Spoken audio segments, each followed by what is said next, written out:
Baik, kami dari kelas C6 akan menjelaskan mengenai pelayanan publik digital. Pemerintahan di seluruh dunia pada saat ini menghadapi tekanan dari berbagai pihak untuk meningkatkan kualitas pelayanan publik dan meningkatkan partisipasi aktif dalam pemberian informasi bagi masyarakat serta dituntut untuk lebih efektif. Hal tersebut menyebabkan e-government atau pemerintahan berbasis elektronik semakin berperan penting bagi semua pengambil keputusan. Pemerintah tradisional atau dikenal dengan traditional government yang identik dengan favor-based administration mulai ditinggalkan. Transformasi tradisional government ini menjadi electronic government dan menjadi salah satu isu kebijakan publik yang sangat hangat dibicarakan saat ini. Birokrasi identik dengan kinerja yang berbelit-belit, struktur yang terlalu besar, penuh dengan kolusi, korupsi dan nepotisme, serta tidak ada standar yang saat ini birokrasi harus mampu melaksanakan kebijakan publik yang efektif, efisien, dan cepat, bermuara pada kualitas dan kecepatan pelayanan dan juga peningkatan daya saing. Salah satu isu penting dalam proses reformasi Indonesia yaitu perwujudan tata pemerintahan yang baik atau dikenal dengan good governance melalui reformasi birokrasi, di mana rekam jejak birokrasi dianggap tidak profesional, tidak netral, dan sangat paternalistik yang menjadi akar korupsi, kolusi, dan nepotisme. Birokrasi juga harus melayani sesuai paradigma NVS, yaitu New Public Service, yang menekankan pemerintah sebagai pelayanan melayani bukan mengarahkan, tidak dijalankan dengan prinsip bisnis. Prinsip tersebut yaitu akuntabilitas, transparansi, dan partisipasi masyarakat. Begitupun pengaruh reformasi birokrasi dengan penerapan pelayanan satu pintu yang terlihat nyata adalah mempersingkat waktu pelayanan. Salah satu cara mengatasi masalah birokrasi adalah dengan inovasi. Pasalnya, inovasi dipandang sebagai kebutuhan karena dapat mengatasi masalah patologi birokrasi, meningkatkan kualitas pelayanan publik, memaksimalkan potensi aparatur, serta mengembalikan kepercayaan publik. Inovasi juga berpengaruh oleh perkembangan teknologi informasi yang pesat. Teknologi menjadi hal cukup penting sebagai instrumen dalam pelaksanaan tugas-tugas pemerintahan. Hal ini didorong oleh tumbuhnya model komunikasi baru yang berkembang seiring pesatnya penetrasi internet dan media sosial.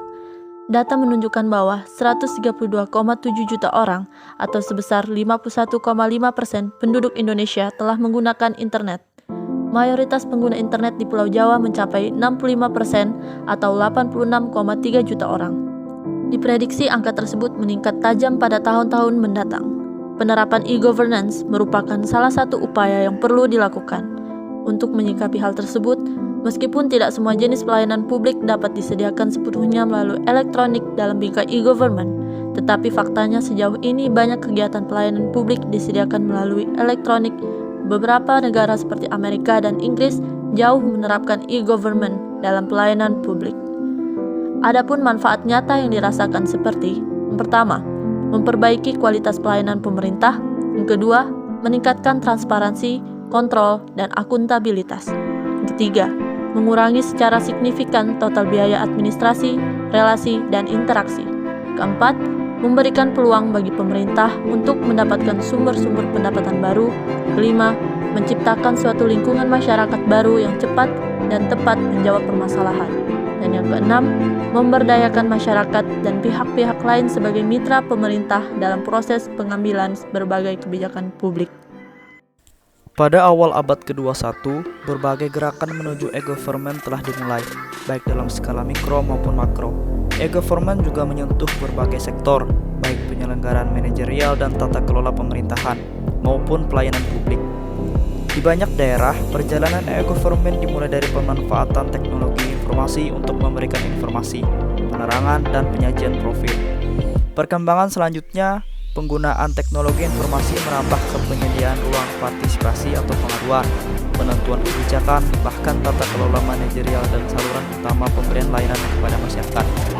Pada prinsipnya, reformasi birokrasi pada pelayanan publik harus berjalan karena merupakan pintu masuk menuju good governance, menggunakan prinsip efektivitas dan efisiensi, demokrasi, transparansi, taat hukum, menghargai HAM, dan responsif, representatif, dan akuntabel. Hasil assessing terhadap pengembangan e-government di Indonesia, sejauh ini terdapat 4 pemerintah daerah yang sudah sampai pada tahap pemanfaatan, yaitu yang pertama pemerintah Provinsi Jawa Tengah, Kabupaten Karanganyar, Kabupaten Gresik, dan Kota Surabaya.